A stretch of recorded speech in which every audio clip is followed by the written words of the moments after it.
জান্নাতে ঢুকবে নাকি? নামাজ পড়তে পড়তে যারা কপাল কালো করে ফেলছে এরা ঢুকবে না? যারা হজ করতে করতে বড় হাজী সাহেব হয়েছে, জিকির করতে করতে হাতে 3-4টা তাসবিহ রেখেছে, তাদের কথা বলা হয়েছে? এগুলো নিঃসন্দেহে অনেক বড় আমল, কিন্তু সবচাইতে বেশি জান্নাতে প্রবেশ করাবে যে আমল, বিষ্ণু বললেন, এক হচ্ছে আল্লাহর ভয়, আরেক হচ্ছে সর্বোত্তম আচরণ। প্রিয় ভাইরা, ইসলামের মেজাজটাকে চিনে নেন, ইসলামের এসেন্সটাকে বুঝে নেন। আমরা ভালো আচরণকে গুরুত্ব দিতে চাই না। অনেক নামাজি লোক দেখবেন নামাজ পড়তে পড়তে কপালে কালো দাগ ফেলে দিছে, বাসায় বউয়ের সাথে খারাপ আচরণ করে, খিটখিটে মেজাজের, প্রতিবেশীর সাথে শুধু ঝগড়া, কলিগদের সাথে ঝগড়া, মারামারি, দুঃসম্পর্ক, এরকম আছে না? নাই বলেন, আছে না?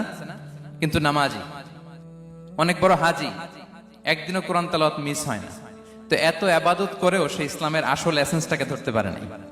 বিষ্ণু বললেন, সবচেয়ে বেশি জান্নাতে প্রবেশ করাবে যে দুটি আমল, একটি হচ্ছে তাকওয়াল্লাহ, আল্লাহর ভয়, আরেকটি হচ্ছে উত্তম আচরণ, সর্বোত্তম আচরণ। তো আমরা যেন উত্তম আচরণের অধিকারী হই, আমার স্ত্রীর সাথে যেন ভালো আচরণ করি, প্রতিবেশীর সাথে যেন ভালো আচরণ করি, ছেলে মেয়েদের সাথে যেন আমাদের অ্যাটিটিউডটা ভালো থাকে, আচরণটা ভালো থাকে, কলিগের সাথে যেন ভালো থাকে। বিশ্বনবীর আচরণ যেমন ছিল তেমন আচরণ যেন আমরা গড়ে তুলতে পারি। আওয়াজ করে পড়ুন আমিন। সুনানে আবু দাউদের এক বর্ণনা বিষ্ণু ইসলাম বলেন, খুব চমৎকার একটি হাদিস, মনোযোগ দিয়ে শুনুন। তিনি বলেন, আনা যাঈনুন বিবাইতিন ফি রাবাদিল জান্নাতি লিমান তারাকাল মিরাআ ওয়া ইন কানা মুহিক্কান। আমি ওই ব্যক্তিকে জান্নাতের আঙ্গিনায় একটা ঘরের গ্যারান্টি দেই যে ব্যক্তি তর্ক করার সময় নিজে হক এটা জেনেও সে তর্ক থামিয়ে দেয়। অনেক সময় হয় না, অনেকে পায়ে পাড়া দিয়ে ঝগড়া করতে আসে, এরকম আছে না নাই? আপনি চুপচাপ দেখবেন একটা বাজে কমেন্টস করতেছে, আবার কমেন্টের নিচে কমেন্ট, আবার গালি, হ্যাঁ আছে না এরকম? বিষ্ণু বলেন, নিজে হক এটা জানার পরেও আর যাতে তর্ক না বাড়ে, যে তর্ক থামিয়ে দেয় জান্নাতের আঙ্গিনায়, তাকে আমি একটা ঘরের গ্যারান্টি দেই। ওয়াবিবাইতিন ফি ওয়াসাতিল জান্নাতি লিমান তারাকাল কাযিবা ওয়া ইন কানা মাযিহান। আর ওই ব্যক্তিকে আমি জান্নাতের মাঝখানে একটা ঘরের গ্যারান্টি দেই যে ব্যক্তি কৌতুক করার সময়ও মিথ্যা পরিহার করে। করতেছে কৌতুক, ফান করতেছে আর কি, হি ইজ কিডিং, ফান করে, কৌতুক করে, কিন্তু কৌতুকের সময়ও সে মিথ্যা বলে না। এই স্বভাব যাদের, তাদেরকে আমি জান্নাতের মাঝ বরাবর একটা ঘরের গ্যারান্টি দেই। এরপর বিষ্ণু কি বলে দেখেন, তিনি বলেন, ওয়াবিবাইতিন ফি আ'লাল জান্নাতি লিমান হাসানা খুলুকাহ। আর জান্নাতের একেবারে হাইস্ট পিক অফ প্যারাডাইস, জান্নাতের সর্বোচ্চ স্তরে আমি একটা ঘর বা একটা বাসভবনের গ্যারান্টি ওই ব্যক্তিকে দেই যে তার আচরণটা সুন্দর করেছে, যে সুন্দর আচরণের অধিকারী হয়েছে, তাকে জান্নাতের হাইস্ট পিকে আমি একটা বাসভবনের গ্যারান্টি দেই। তাহলে বলেন তো, আমাদের আচরণটা সুন্দর করার দরকার আছে না নাই? এটা খুব ছোটখাটো একটা আমল, তাই না? কথা বলেন, দক্ষিণ কোরিয়া প্রবাসী ভাইরা আওয়াজ করে বলেন, এটা কি ছোট আমল? দেখলে সালাম দিব, সুন্দরভাবে কথা বলবো, ভালো উইশ করব, হ্যাঁ, হিংসা জিঘাংসা অহংকার থেকে মুক্ত থাকবো, খিটখিটে মেজাজের হব না, অলওয়েজ স্মাইলিং ফেস থাকবে আমার, হৃদ্যতাপূর্ণ আচরণ। এই কাজটা কি ছোট আমল? আওয়াজ করে বলেন, এই আমলটা কি ছোট না বড়? প্রিয় ভাইরা, বিষ্ণু ইসলাম সবার সাথে এরকম মাধুর্যতাপূর্ণ আচরণ করতেন, ছোট থেকে বড়, নারী থেকে পুরুষ, বন্ধু থেকে শত্রু, সবার সাথে সুন্দর আচরণ করতেন। এবং তার এই চমৎকার আচরণে মুগ্ধ হয়ে তার অনেক শত্রু মুহূর্তে তার বন্ধুতে পরিণত হয়েছে। তাহলে আসুন আমরা দেখি আমাদের প্রিয় নবীজির আচরণ কেমন ছিল। শুরুতেই আমরা দেখি যে শিশুদের সাথে বিষ্ণু ইসলাম কেমন আচরণ করতেন, সেটা আমরা শুনবো। আমরা যদি থ্রু দ্য লেন্স অফ সিরা অথবা through the lens of Sunnah, Sunnah lens দিয়ে, আমরা তো এক একজন এক এক লেন্স লাগাই, তো দেখবেন যে সুন্দর একটা গ্লাস পরলে যেটা যেই কালার ওইটা দেখা যায়, কিন্তু নীল গ্লাস পরলে গোটা দুনিয়াটা, লাল গ্লাস লাগালে দুনিয়াটা। এই জন্য কোরআনের লেন্স দিয়ে আমরা বিশ্ব দেখি। কোন লেন্স দিয়ে বিশ্ব দেখব? We see the world through the lens of Quran. আজকের আলোচনাটা আমরা করব থ্রু দ্য লেন্স অফ সিরা, সিরাতের আলোকে, সুন্নাহর আলোকে দেখি বিষ্ণু ইসলাম শিশুদের সাথে তিনি কেমন আচরণ করতেন। বিষ্ণু ইসলামের কাছে যখন কোনো শিশু নিয়ে আসা হতো, তিনি তাহনিক করতেন। হাদিসে এসেছে, সিরায় এসেছে। তাহনিক কি?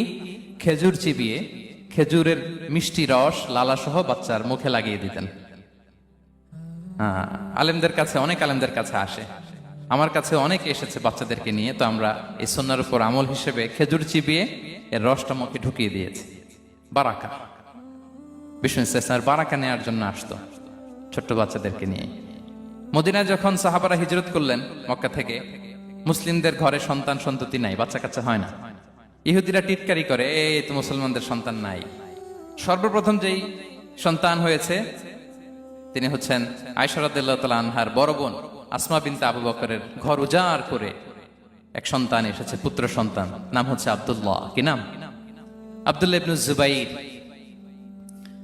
তো আসমা আব্দুল্লাহকে কোলে নিয়ে বিশ্বনবীর কাছে আসলেন। বিশ্বনবী খেজুর চিবিয়ে ওনার লালা মিশ্রিত রস খেজুর সহ মুখে লাগিয়ে দিলেন। তো আসমা সবসময় গর্ব করে বলতেন যে আমার সন্তানের পাকস্থলীতে সর্বপ্রথম যেটা ঢুকেছে এটা হচ্ছে বিশ্বনবীর লালা মিশ্রিত খেজুরের রস। আল্লাহু আকবার। বাচ্চারা আসলে বিশ্বনবী তাহনিক করতেন, এবং এটা ল্যাবরেটরিক্যালি প্রুভড, সায়েন্টিফিক্যালি প্রুভড যে বাচ্চার জন্মের পরে এরকম মিষ্টি দিলে, স্পেশালি ডেটস নির্যাস যদি দেয়া হয়, তাহলে এটা তার ইমিউন সিস্টেম বাড়ায়, রোগ প্রতিরোধ ক্ষমতা বাড়ায়, তার ব্লাড সার্কুলেশন বাড়ায়, রক্ত সঞ্চালন বাড়ায়। বিশ্বনবী এটা করতেন। অনেক মায়েরা বরকতের জন্য বিশ্বনবীর কোলে বাচ্চা দিতেন। অনেক বাচ্চা বিশ্বনবীর কোলেই পেশাব করেছে, হাদিস সাক্ষী। ওখান থেকে মাসালা এসেছে, মেয়ে বাচ্চা পেশাব করলে কিভাবে ক্লিন হবে, ছেলে বাচ্চা পেশাব করলে কিভাবে ক্লিন হবে। বিশ্বনবী কোলে নিয়েছেন, পেশাব করে দিছে ভরায়া। আল্লাহু আকবার। বাচ্চাদের মাথায় তিনি হাত বুলিয়ে দিতেন। যেই বাচ্চার মাথায় বিশ্বনবী হাত বুলাতেন, ওই বাচ্চার মাথায় খুব বেশি বেশি চুল গজাতো।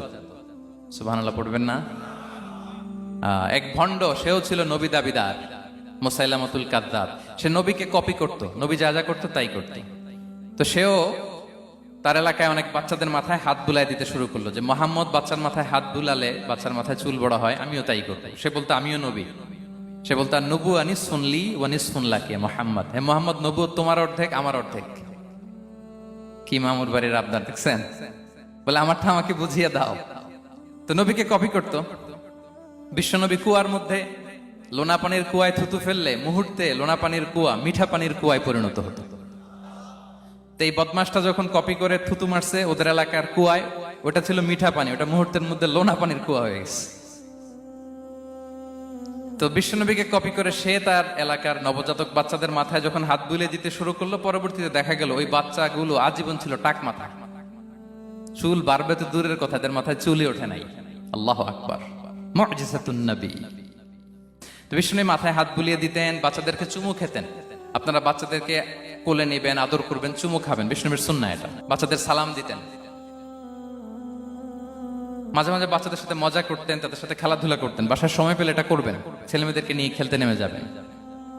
শুধু বাচ্চাদের সাথে ফান করতেন এমন না, ভুল দেখলে শুধরে দিতেন।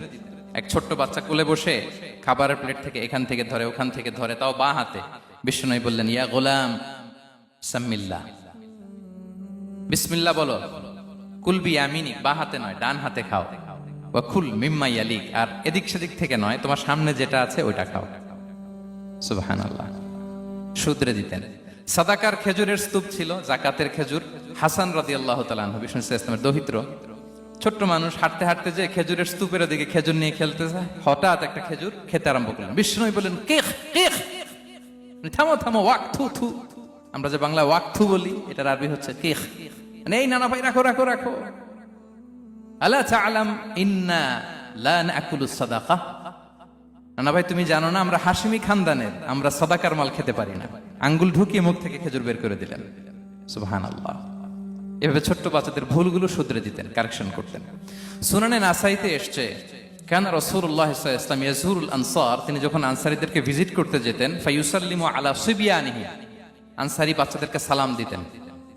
আপনারা বাচ্চাদের সালাম দেন তো নাকি? নাকি বাচ্চাদের সালামের জন্য বসে থাকেন? অনেকে মনে করে যে আমি মুরব্বী হাজী সাহেব, 80 বছর বয়স, আমি তো শুধু সালাম পাবো, আমি দিব কেন? এরকম একটা ভুল ধারণা আছে না? সালাম শুধু ছোটরা দিবে, ব্যাপারটা কি এমন না? ছোটরা বড়দের দিবে, বড়রা ছোটদের দিবে, সবাই সবাইকে দিবে। ঠিক কিনা বলেন? ইনশাআল্লাহ বলেন সবাই। ওয়ায়ামসাহু বিরুসিহিম, বাচ্চাদের মাথায় হাত বুলিয়ে দিতেন। ওয়ায়াদউ লাহুম, তাদের জন্য দোয়া করতেন। তাহলে বিশ্বনবীর বাচ্চাদের সাথে আচরণ, ডিলিংস, ইন্টারঅ্যাকশন কেমন ছিল বুঝতে পেরেছেন?